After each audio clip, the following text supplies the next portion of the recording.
Good evening, YouTube. Welcome back to the channel. This is IMX Sports and our football video, and today I'm going over my Week 17 NFL Power Rankings. Usually this would be the last week of the season, but because this season is an extra game longer, Week 18 is the last week, so there's still going to be another week before the playoffs start.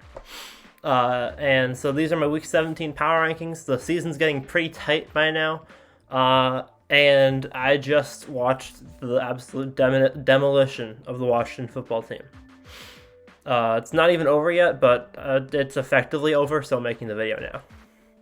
I got a Mac Jones jersey for Christmas, so I'll probably have my Brady or Gronk jersey on every once in a while, but this will probably be the new one because it's actually a player on the team. With all that being said, let's get straight into the video. In the dumpster fire, we have the Jaguars, the Jets, the Giants, and the Panthers.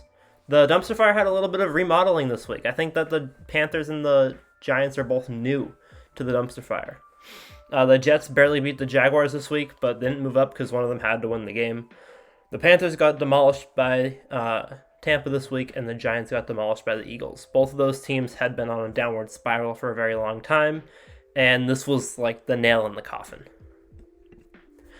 In the bad category, we have the Lions, Seahawks, Texans, and Washington football team. The Lions and Texans are on the up and up. Seahawks are kind of down. Washington's way down. Washington had a lot of hype around them the past couple of weeks. They were really pushing for the playoffs. I think they were 6-5 at one point. They're about to be 6-8 after they lose today. And this was a very sad game. 6-9, maybe even. I'm not sure. It's either 6-8 or 6-9, but this was a very poor performance by them. Right now it's 56-7, and they just couldn't get anything going offensively or defensively. There was a blocked punt. There were 2 interceptions. Dak Prescott had 4 touchdowns. Ezekiel Elliott had 1 on the ground. They couldn't even stop them in the red zone. They had 0 field goals for the Cowboys. Just 8 touchdowns so far. As for the Texans, they've won a couple of good games now. They beat the Titans, and then this week they beat the Chargers, and they put up 41 points on them.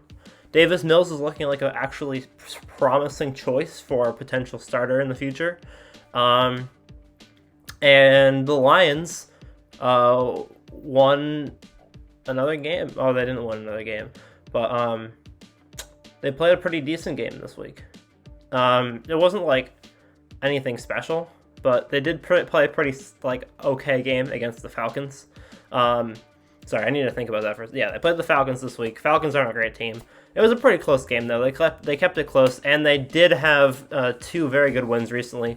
One against the Cardinals and one against the Vikings. They also tied the Steelers, so they're kind of like that's stretching it over a few weeks, but they're generally on an upward trend. They're doing better than any of the teams in the dumpster fire.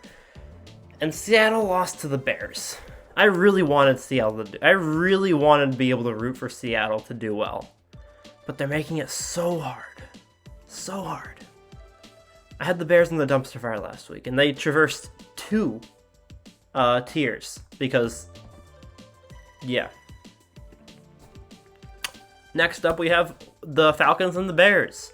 The Falcons have improved to 7-8. The Bears now have 5 wins. Actually, the Falcons should probably be above the Bears at this point. Yeah, Falcons are above the Bears, but these are my 23 and my 24. The Bears have been pretty much stuck in the bad category the whole season. I put them in the dumpster fire last week, and then this week they said, "Nah, we're gonna boost ourselves up a bit." So they did. They beat Seattle. It was a very close-fought game, but they did beat the Seahawks, and Justin Fields does have some promise to him. I think that next year there's going to be potential for the Bears and the Falcons. The Falcons always have potential to do well, but they can never just get that one extra step. They got that one extra step one year where they made the Super Bowl, but other than that, they haven't been able to get to that next level to be a playoff team or a series contender. So I think that both of these teams do have potential for next season, but right now they're slim pickings for them. In the conversation, we'd have the Broncos, the Raiders, the Browns, the Vikings, and the Eagles. All of these teams are currently in the conversation for the playoffs. None of them are guaranteed spots. Most of them aren't even in spots, but they're all in the conversation. They're all being talked about. All of them have a potential to get to that playoff spot. Actually, I don't think any of them. The Eagles might be. I'm not sure if the Eagles or the Saints are currently. I think the Eagles technically are half a game ahead of the Saints right now. But yeah, we have the Broncos, the Raiders, Browns, Vikings, and Eagles at 18. Eagles played a very strong game against the Giants this week. Although it was a blowout, it also was the Giants. So, yeah, the Giants have been on a downward spiral anyways, and they lost to them last time, so at least they got their revenge. At 19, we have the Vikings, and I felt bad about putting the Vikings this low last week, but then this week they played a pretty sad game against the Rams. The Rams had 3 turnovers, and they weren't able to do anything from them.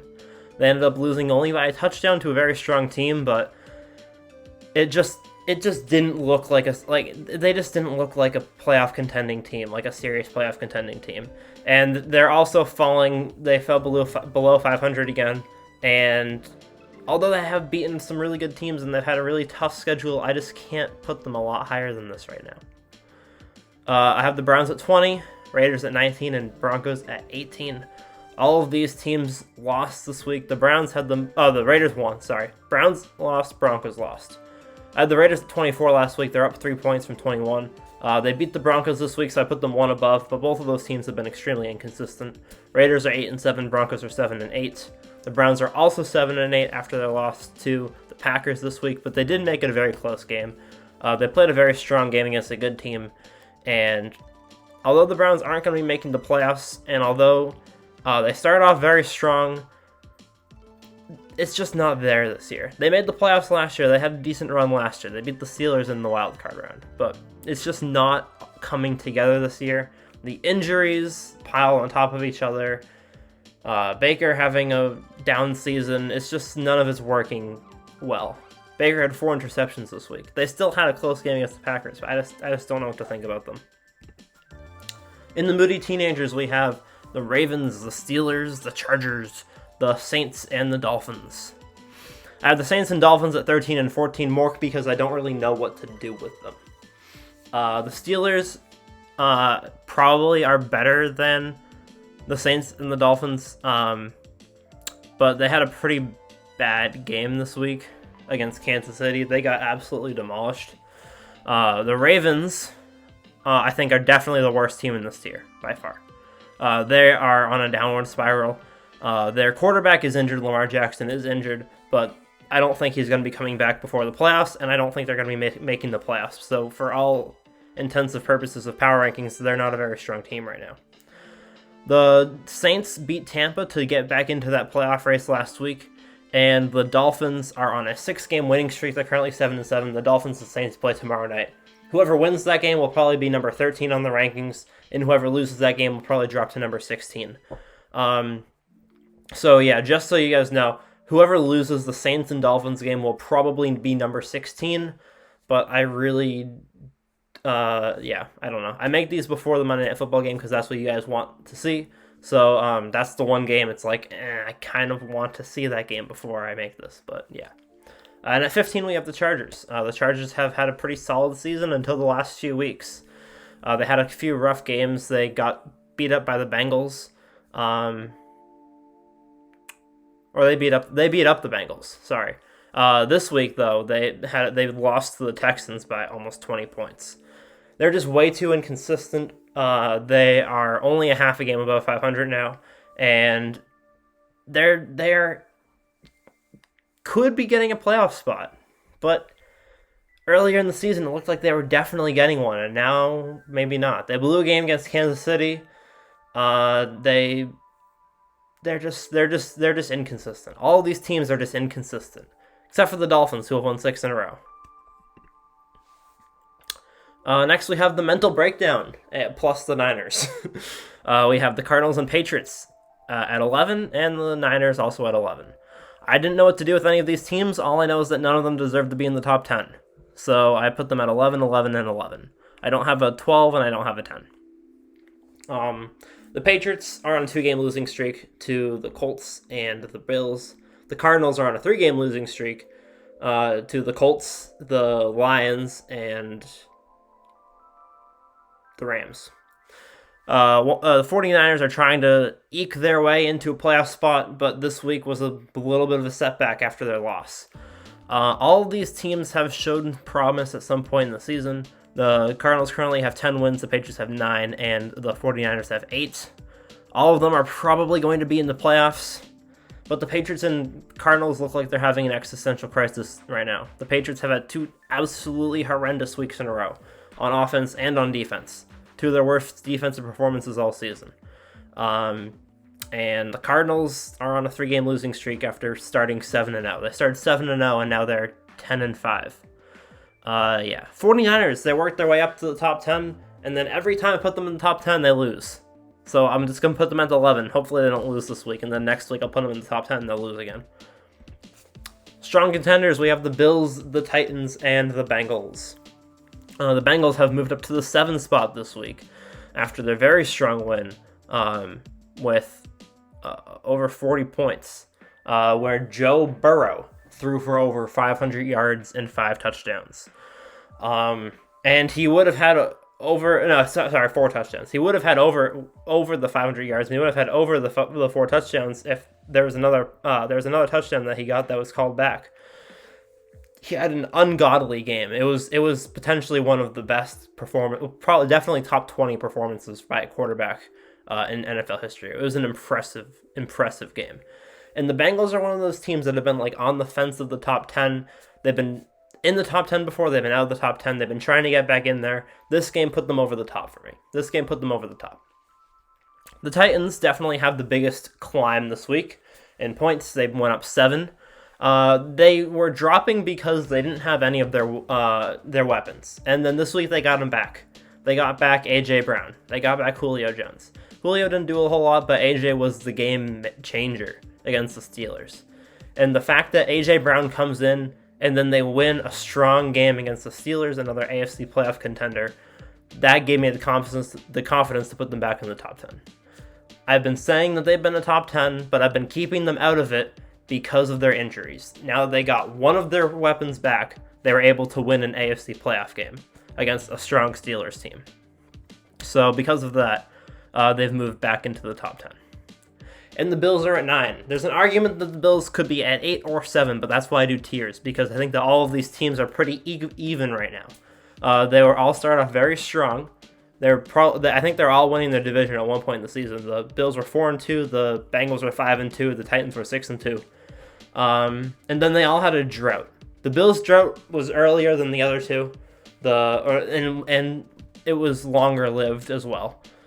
The Titans' drought was mainly due to injuries, because they were able to work when Derrick Henry got out. They weren't able to work when Derrick Henry and all their wide receivers were out. And then the Bengals' drought didn't really have a drought, but they just weren't looking the same as they did at the beginning of the season. And so now all of these teams are starting to fire on all cylinders right at the right time. They're looking like playoff teams right when they need to be.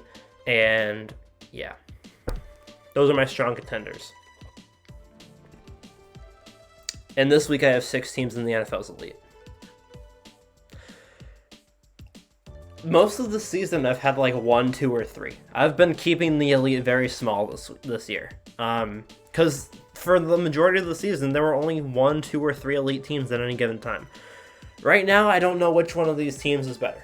Kansas City looks like the best. They do. I don't know if they're the best. They had a very strong performance against the Steelers this week. But the Cowboys just won 56-7. I was keeping the Cowboys out of the elite, and I was getting yelled at by a bunch of Cowboys fans because they really hadn't beaten anyone impressive. They lost to the Broncos, they lost to the Raiders, they lost to the Chiefs. They hadn't had any impressive wins since week 6. So I said, once they have an impressive win, I'll put them in. But they only have divisional games left. Well, this was an impressive win. The Washington football team is not a great team. The Cowboys don't have a lot to work with good games left, but they made a good game out of this one. They dominated in this game, and they definitely secured their spot in the elite this week. I know I'm jumping around a little bit. The Packers are at 2. They've been at 1 for a while. They didn't do anything really wrong this week. Kansas City just earned the number 1 spot. It's less of that Green Bay is getting knocked down and more that Kansas City is getting moved up. Kansas City had a fantastic game. The Packers had a mediocre game against the Browns. They got 4 interceptions and they still only won by 2 points. It was just an underwhelming victory. And although Aaron Rodgers did dominate in the game, he had a very strong game. Kansas City just played out of their minds this week against a stronger opponent, and I think that they deserve the number 1 spot for this week. Rams are at 3, Bucks are at 4, Colts are at 6. And the order of these 3 basically was decided by matchups. The Rams beat the Bucks and the Colts, and Tampa beat the Colts. The Colts are arguably looking better than the Rams, the Bucks, or the Cowboys right now. They beat the Patriots, they beat the Cardinals, they beat the Bills. They beat a lot of playoff teams in the last few weeks. They started off 1-4, they're now 9-6. They're 8-2 in their last 10 games. They're having an impressive run right now. And although they only have 8 wins, which is less than any other team in this category by 2, they definitely are an elite team right now in the league. And I think that they have a lot of potential, maybe even to get to the Super Bowl or win it. And the only reason why they are lower than these other teams is because they played them earlier on in the season when they hadn't started clicking yet. Now they're starting to click. They're clicking on all cylinders. They're starting to win close games. They're starting to win strong games.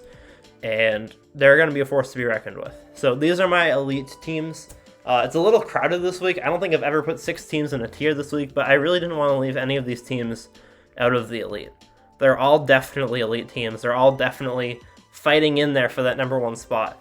And none of them really stick out right now. Kansas City maybe, but all of these teams look very strong offensively and defensively. And you don't really get 6 teams like that very often in the NFL. So, thank you guys for watching. I hope you guys enjoyed. Make sure to comment your thoughts down below. I always love hearing your thoughts. And I'll see you guys all in the next one.